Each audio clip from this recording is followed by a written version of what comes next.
What's up, guys? Happy Tech Week. There's a lot of stuff happening in markets. I got a lot to cover in this week's macro update. We're going to talk about China. We're going to talk about Japan and their new prime minister and why it has markets so excited. We're going to talk about this debasement trade and the implications of it and something that you might not be thinking about. And we're just going to talk about my view on markets and where I see crypto going, altcoins going, and all of the things per usual. So before we get started, none of this is financial advice. Let's jump straight into it. So if we take a look at the crypto fear and greed index, we're still in neutral territory, which is good. You know, we want to be taking profits. We're in greed, like they say. Sell when people are greedy, buy when people are fearful. And we are not in the greedy mode yet. We're still in neutral, which is good. If we look at the altcoin season index, you can still see that we have a ways to go. And if we look at crypto ETFs, you can see that besides today, you know, we saw Bitcoin reach all-time highs again yesterday. We're going to dive into that here in a bit. But you can see that there's been massive inflows in mainly Bitcoin, but also in Ethereum. We had 518 million in Bitcoin, 543 million in ETH, 429 million in Bitcoin, 127 in ETH, 675 million, 80 million, 627 million, 300 million, almost $1 billion day in inflows, and 233 million in ETH, and then another day of over $1 billion in Bitcoin ETF inflows. So and we're going to talk about why that is as well. All right, so we talked about this last week. The central bank balance sheet is starting to taper over. No surprise, you know, they're lowering rates and easing, not just here in the US, but globally. So I don't expect the central bank to offload things as well as cutting rates. You know, they have to do something that's trying to kind of maintain an equilibrium. This is a big thing. The M2 money supply is at all-time highs. They are printing money. Right, this is no surprise. Trump's been talking about this. You know, he's really bullish on growth and, you know, stimulating the economy. And then look at this, guys. We got gold it hit $4,000. We have gold at an all-time high. Why is this? Look at this. In the past few weeks, gold has just been going crazy. This is because of the narrative around the debasement trade. So the word debasement means to basically dilute the value, like it came from when we had gold coins. You know, in the beginning, the coins were mostly gold, but they start to debase the value when they used to put like other materials in there to where it looks like the same gold coin, but it's really less. And this helped government pay off debts and kind of stretch that currency out a little bit. And now debasement in the modern area is like our dollars look the same, but the purchasing power is decreasing, similar to the gold coins. Now, a lot of people are piling into gold as a safe haven because, like I said, the United States just finally started to cut rates. We're going to talk about what China's doing and what Japan's doing in a bit, but everyone is basically stimulating their economy, expanding their money supply, right? Cutting rates, printing money, doing things like that. And the fact that the U.S. is doing it, it makes U.S. treasuries look not as safe, right? So U.S. treasuries, this is government debt. It's the U.S. treasury bond. It's a government bond. You give the government money and they pay you a yield. You can sell the bond at a price, but people are mostly in it for the yield, right? So if inflation rises or is expected to rise, like, you know, it is, obviously we got the M2 money supply at an all-time high with no signs of it slowing down. I talked about why I think the Genius Act is going to be inflationary as well, because it allows them to print money out of thin air, because $1 equals 2 with the stable coin. Go back and watch the last update or 2 updates ago if you want to get familiar on that. But if inflation rises and or the currency weakens, then the real yield, which is the yield after adjusting for inflation, falls, okay? So in a debasement scenario, that makes fixed income much less attractive. And if the market expects ongoing monetary expansion, which it is and which we are, that can push up inflation expectations, steepen the yield curve, and raise yields on longer dated treasuries. And it raises the yield because the value of the bond drops, okay, or is expected to drop. Now, some capital by default will rotate out of these treasuries, especially the lower yielding ones, because if the value of the bonds decreases, they're not going to be in something that's also paying low, right? And then it's going to cycle into things like gold, commodities, or crypto that are perceived to be better hedges, okay? So while treasuries are often seen as the safest anchor into many portfolios under a debasement narrative, they can be viewed as vulnerable, especially the lower yielding or long duration ones. Now, here's the thing about gold though, right? And just real quick, I'm just gonna pull up the Bitcoin chart just so we can see what's happening, right? we had Bitcoin go to an all-time high of 126K while gold is rallying too. We all know, well, if you didn't know, Bitcoin is perceived as digital gold. But right now, Bitcoin is like gold's little brother, okay? It has potential to be better because of its properties. And I have a video talking about why Bitcoin has value compared to gold, compared to fiat currencies, and it's because of these hard money properties that it has. And Bitcoin actually has more hard money properties than gold and stronger hard money properties than gold. Okay, now here's one of the problems. And here's why I think a lot of the capital is going to rotate out of gold into Bitcoin. And it's because, people always say, oh, I don't like Bitcoin because it's not tangible. Like when I have my gold, I can touch it, da da da da. That's actually, in my opinion, is gold's biggest downfall. You want to know why? Because when gold goes up by a factor of 10 or, by a substantial number, people are going to take their necklaces, their vases, their lamps, their silverware, their jewelry, whatever, and they're going to go boil it down and sell it. Well, they're not going to boil it down, but they're going to take it to places where they can sell it. And supply and demand, it increases the supply of gold, and then the price it has to go down. The fact that Bitcoin isn't tangible makes that not a thing. Like if Bitcoin goes up, it's not tangible. Like you can't turn Bitcoin into something. So it's a higher likelihood that people are going to hold it, right? So that's one of the enemies. Another one of the enemies is the gold miners, right? Gold is an asset to where when the demand increases, the supply increases, right? I can guarantee you that, let's go back to this gold chart, that since gold is going crazy like this, oh man, the gold miners are expanded. You have more people want to get into mining gold because gold mining is a business to where you mine the gold and you sell the gold immediately. You don't mine the gold and sit on the gold and wait for the prices to go up because running a gold mine is expensive. It's a lot of things you have to pay for, right? So you're going to have gold miners popping up out of the wazoo trying to mine more gold. So you have people with physical gold selling it. You have gold miners selling it. With Bitcoin, again, no matter how much the demand increases, you cannot increase the supply. So while there may be more Bitcoin miners, Bitcoin has something called a difficulty adjustment to where when more people are mining it, it makes it harder to mine.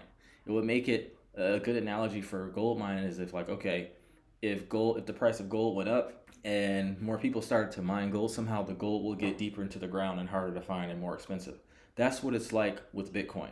So it's designed so that if the price is going up and more people want to mine Bitcoin, the same Bitcoin is getting released to the market at the same time. 3.25 Bitcoin every 10 minutes, no matter what. The difficulty adjustment makes it harder. And when less people are mining Bitcoin, it's easier to mine so that the inflation is consistent, okay? The third enemy, and this is a big one that people don't talk about, the bankers, right?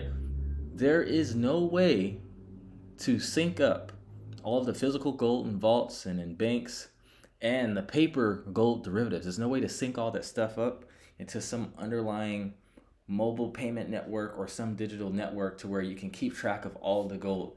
And because of this, you can 100x short it because people know exactly where the gold is, and people know that these institutions know that people aren't going to just come and take their gold out and sell it. So if they can see the gold back there, they're going to short it. And they've been doing this since the beginning of time. Not the beginning of time, since the beginning of markets and gold markets and banks, right?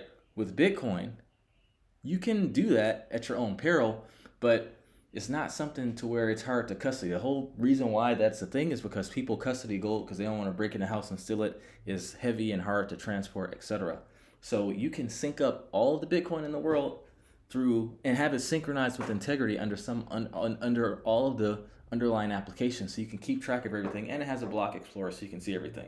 So slowly but surely, people are going to realize that more people are going to invest into Bitcoin as they realize what I'm telling you guys here, right? You have a lot of old people and there's a lot of bureaucracy, and even though we have the Clarity Act passing and people are able to legally buy Bitcoin and we have ETFs, there's still a lot of checks and balances at place. It's usually a person inside of the financial institution. By the way, they're not all in, right? We don't have CalPERS and some of the large ones in there yet. So we still have a ways to go, but there's usually one person leading it. They have to go and get sign-offs and approvals by other people. They have to go and do their reports, and these people don't want to get fired, so they're really risk averse, right? They're more worried about what they can lose versus what they can gain. And once they get the approval, they have to take it to the chief investment officer. They're going to do the same thing. Then they have to submit it to the general partner. They have to do the same thing. They have to get it voted on by a board. It takes a long time, sometimes years, sometimes months. Okay, so that's the debasement trade, guys, in a nutshell. And as far as, let's look at some other assets. We got ETH, still around the same level, 4,400. We saw a dip down to 3,800, but we have since recovered. We have the entire crypto market cap near all-time high levels, still trending upwards, so I'm still bullish. I already told you that I think 2026 we're going to have a bear market, or at least start to get bearish sometime in 2026, mid to late maybe, right? We look at the ETH to BTC ratio. We're still trending upwards, right? We came back down to test our 62. ETH hasn't hit all-time highs yet, and we've never had a bull market without the second largest crypto soaring past all-time highs. It has reached all times, but it hasn't really went on a run yet. But here's the important thing to remember, guys. Global liquidity is increasing, right? And liquidity needs to find a home, right? Think of liquidity like liquid. And let's think about a mountain. We're going to talk about some important countries where global liquidity is rising, but we already know the US is cutting rates. Central banks around the world have been cutting rates for a while. But think about a mountain. Think about a steeple. And I want you to think about quantitative tightening or tightening of rates. It's almost like it's a vacuum to suck all the liquidity out of the economy, right? So that's why they call it winter, crypto winter, because things are tight. So when you have a mountain and it gets really cold outside, the water freezes. It's not as much liquidity, right? Liquidity comes from liquid flowing, right? So when it's cold, the liquidity tightens up, it freezes, it gets hard, it doesn't move, right? But what happens when it starts to get warm outside and the glaciers melt? The water flows down the mountain, and that water needs to find a home. It follows the path of least resistance. So right now, all markets are up, gold's up, stock market's up, crypto's up. We're gonna have ups and downs, and going back to the mountain analogy, think of it this way. If you have a desert that's far away from the mountain, let's say the mountain's here, and the glacier, interest rates being cut is it getting hot outside, and the glacier's starting to melt, and the water is slowly starting to flow downhill, right? It's not like the whole glacier melts at once. It melts gradually and things start to flow downhill, but it's hot in the desert, right? It gets hot and the water dries up. But as long as liquidity is increasing, eventually that water is going to flow to that desert, and the desert is going to be abundant with water as well. ETH is kind of like that desert. We need more liquidity to flow. The path of least resistance right now, this right down the mountain, is gold and the S&P 500, and then Bitcoin, and then you have ETH, and then you have altcoins in the far, far away cities. Okay, so remember, United States wants to cut rates 2 more times this year, 1 time next year, and then 1 time in 2027 is what they said, and they're probably going to hold after that. Or maybe they start cutting again if things really start to get bad, some black swan event, who knows, okay? Now, what are some other things that's happening globally that is increasing liquidity? Japan just got a female prime minister, and they call her the female Trump. Let's dive into that. So they call her the Iron Lady, Sanae Takeyachi. It sounds like a hot sauce, but look at this woman. She looks stern, okay? Just read a little bit about her, and we're going to talk about some of her policies. So this is the first time Japan has had a female prime minister, right? She's 64 years old, and she's set to take office on October 15th. She was a former TV host, and she was a drummer in a heavy metal band. She's probably pretty intense, I can imagine, okay? So she was also a scuba diver and a car enthusiast, and her Toyota Supra is now displayed in a Nara museum. So before I get into her policies and all this, who cares what Japan thinks? Like, why is this important? Well, if you didn't know, Japan holds over 1.1 trillion of United States debt. So they hold over $1.1 trillion in pretty much U.S. treasuries, okay?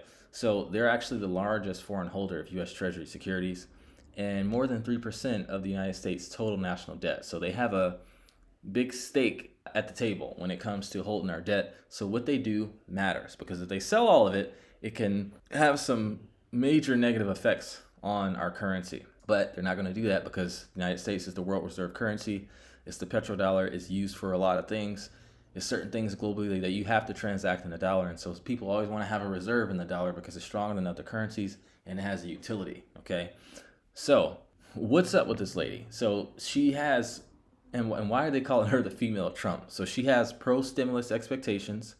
So when she got elected, the markets are like, okay, they took it as a signal that Japan will re-embrace what's called Abenomics style policies of fiscal stimulus, monetary ease, and interventionist economic policy. So in particular, the investors expect the Bank of Japan to delay or refrain from raising rates.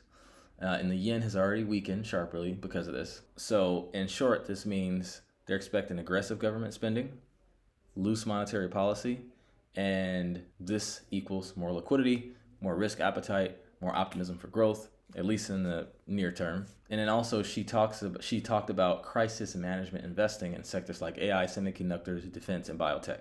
So printing money and putting it into these sectors, right? So not just generic stimulus, but targeted strategic investments. So stocks have surged. The Nikkei, which is a popular stock index on the Tokyo exchange, has set record highs in reaction to her win, and long-term bond yields have moved up, right? And we talked about why bond yields would move up if they're expecting a debasement.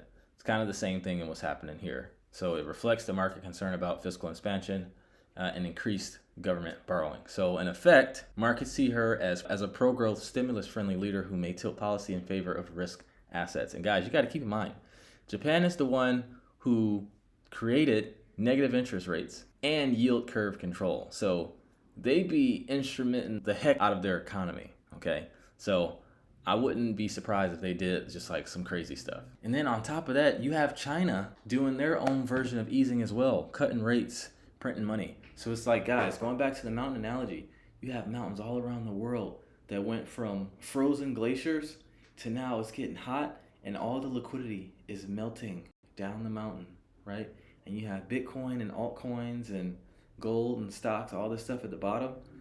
Liquidity has to find a home. So I don't care what happens in the short term, as long as we're having liquidity increasing and we have currency that is being debased, people aren't going to save that money in currencies. They're going to save that money in assets. And it's not going to all go into real estate because real estate's illiquid. It's going to be in liquid assets where people can get in and out so they can protect themselves if something happens. And what better assets than stocks and crypto? All right. So, like I said, I'm still Q4, Q1 extremely bullish.